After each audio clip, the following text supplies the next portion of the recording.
Hello fellow survivors, this is your buddy RV Guy back again with another little quick video. And today guys is part 3 of the little mini wood stove build. Now guys, I've pretty much got everything done on here. So I took a break and I'm having my lunch. I got a little turkey and ham and cheese on a roll with some honey barbecue chips right here. Some pineapple soda. Delicious. But leave the lunch over to the side for a minute. And let me show you what I did. Now, basically, everything is done. I do have to hit it with a high temperature, like the paint they use for the barbecue grills. But before I do that, I want to make sure it works. So what we have here, if we open this up, is the ash door. Okay. And we have it reinforced with heat rope all the way around, fire rope. And when the ashes fall down in here, that can be cleaned out with like a little toothbrush or whatever, or hook up a vacuum hose to it and suck out all the ashes. It's on hinges with this right here to keep the door closed, this little lever. And the type of hinges I use, guys, were the ones that snap back with force. I forget the name of them. They're made for like cabinet doors and everything, and they snap back with force. And everything here that was used that had rivets have been taken out, and I put machine screws with lock washers and nuts, and just to make it a little bit more sturdy. Now all around here, you'll see holes. Here, there. All right, that's for oxygen intake. Now see, when I crafted this, I made this design off of the stoves that they use, like the cubic mini stoves and the marine stoves, and you need an oxygen intake. And that's what the holes are for. They're going to suck in the air here, and up here is your chamber. Now, I reinforced it with the JB well all around here, and I put bolts in here. So we should have no leaks here. And up top is our door with a wing nut. Let me zoom in on this so you can see this a little bit better, guys.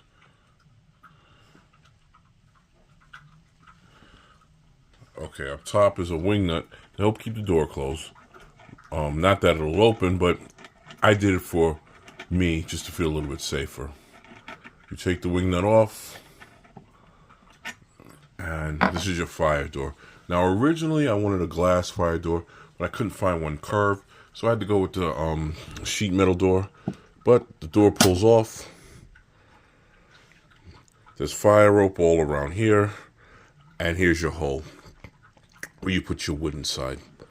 Okay.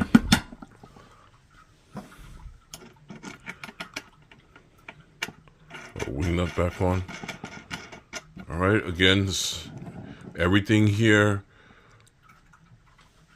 that had rivets has been taken out and is put with machine screws with lock washers on it. All right. Up here is our chimney pipe. Now you can add an extra pipe onto this.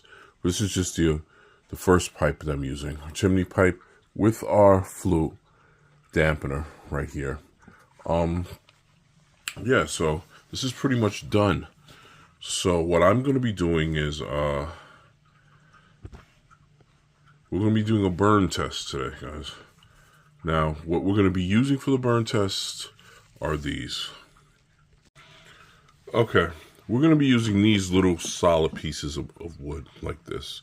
They can fit right inside, and they're small enough, and they're thick, and they're solid, and they'll burn. All right, this one will have to be cut down. It's a little bit too long. This one might have to be cut in half. But yeah, this is what we're going to be using. And we're going to be doing a burn test, and we're going to see how long will this burn, or if it even works. I know it doesn't look like much here, but yeah, That's the design. I know it doesn't look like much, but in theory it should work, guys. I should get oxygen through these holes, okay, in the back and on the sides. This is going to be the combustion chamber here, and here's your flue pipe, your chimney pipe, okay. Like I said, in theory this should work. I'm hoping it will. If it doesn't, I always have the one that the nice Mr. Jack Wagner sent me from England. But hopefully this will work. So let's get to it.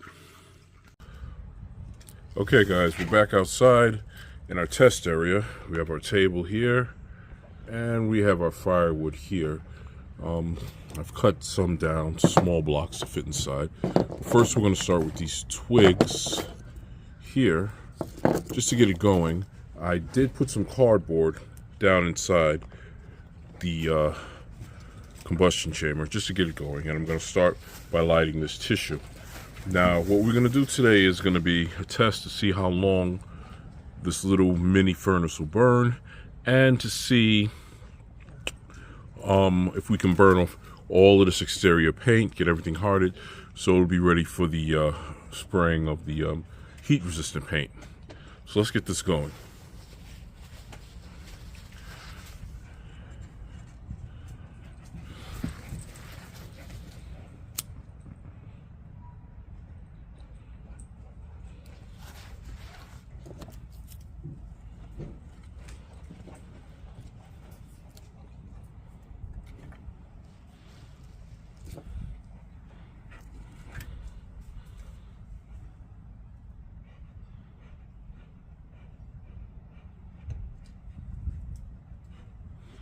Okay, we got some smoke going on in there. If we get any fire, the paper is lit.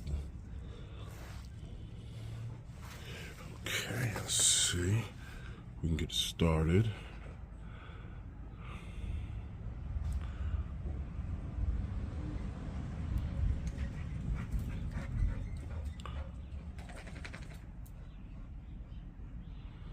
I do see some flames going on, guys, inside. Okay guys, if you could see, I do have a flame going on inside of there. I want to let that build up before I add any more wood. I added all the twigs and a couple of blocks. So if we can get this to catch just right, I can close the door. I have the flue open, dampener open up here in the chimney, and I am getting smoke out the top. Let's see if we can get this to burn just right. Okay guys, got a fire going inside. You guys can see. Yeah. Now I have the door open, and that's where I'm getting oxygen from. So we're going to close it and see how long we can get a burn. What I'm going to do is I'm going to open the bottom door here. Just a little bit more oxygen to get in, then I'll close it off. But if I touch down here at the bottom, everything is ice cold, and that's what I wanted. All right, all around the top part here is hot. That's where the heat's going to be radiating from. So let's close off the door and see how long we can get a burn. And as you can see, with the door closed, we are getting smoke coming out of the chimney pipe. All right, the dampener, the flue dampener is open, and it's smoking out the top. So there's something going on inside there right now. It is hot to the touch, and we have the ash door open. Now when I get a good burn, all that white smoke should turn clear, all right, inside. And after that, we're gonna close the ash door. Okay, now before I put more wood in there, take a look at the discoloration of the chimney. The pipe originally was like a bright silver. Now it's turned to a, I don't know, copper color. That's because of the heat, but that's fine. It's doing what it's supposed to do. All right. When this is up, that means it's open. When I close it down, it shuts off the flow. But as you can see, it is working how it's supposed to. I'm not getting any flames coming out of the door, which is a good sign. I might add a little bit more fire rope to that. But the only improvement I see so far is this door. Because when I close this door, it seems to want to shut off, so I'm not getting enough oxygen. I'm thinking enlarge the holes all the way around, add more holes, and I should be all right. Okay, well, what we want to do is we want to keep this fire going so we can burn off all of this old paint, or at least most of it, before I add the new fire-resistant barbecue grill paint on there. Okay, let's keep it going, guys. Let's keep this fire going. All right, guys, just opened it up. We do have a bed of coals in there. The furnace seems to be working. I have a fire going inside, and the coals are there. Now the flames coming out is because I just opened the door, but it does seem to be working. Like I said, the only improvement is better oxygen intake. So for right now, we're gonna leave that little door open, and we're gonna see how long this will burn for. All right, I've been at this now for about, I'd say 35 minutes, and it's working, but I want to keep the fire going, so let's keep on burning.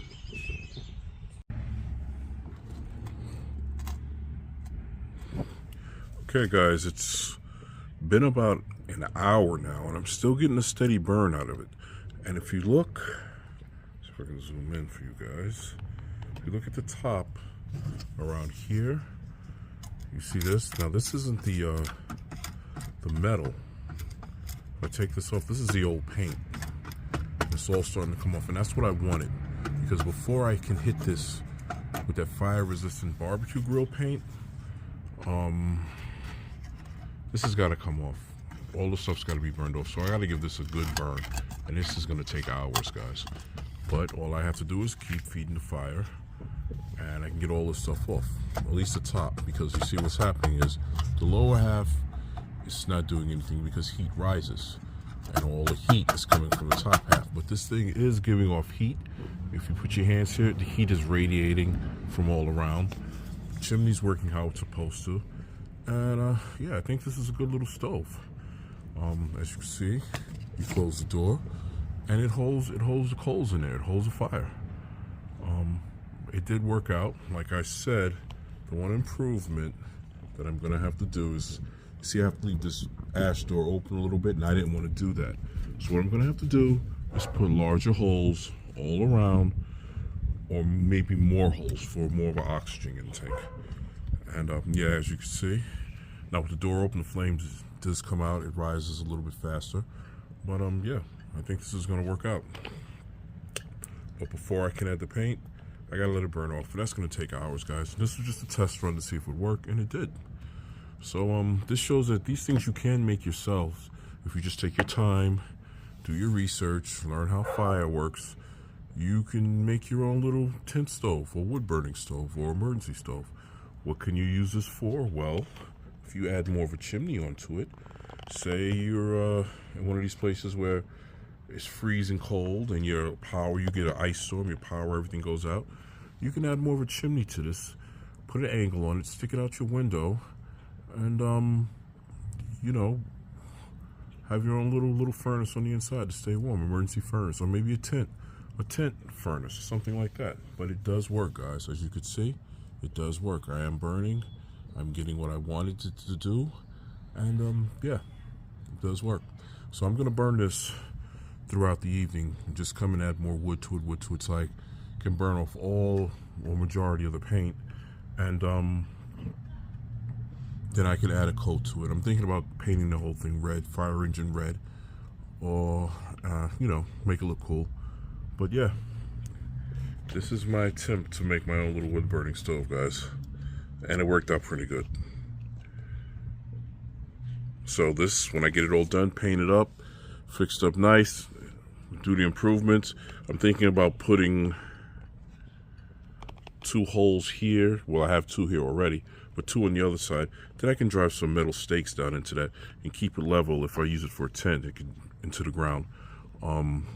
Maybe even adapt some type of cooking thing here, because these little prongs that I left on the top, they're hot. They're very hot. And as you can see now with the door open, I'm getting more of a burn inside there, which I wanted.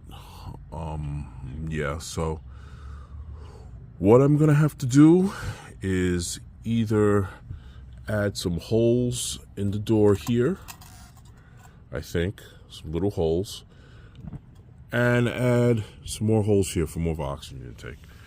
And I think that should take care of it. But it did work, right? My first time at building a wood-burning little furnace, all right, out of stuff I had around the house. And it cost me, I don't know, maybe 10, 15 bucks, opposed to 300 bucks or 100 bucks or 200 bucks. So this type of stuff can be done. Just do your research and you'll be all right. This has been your buddy RV Guy. Until next time, peace.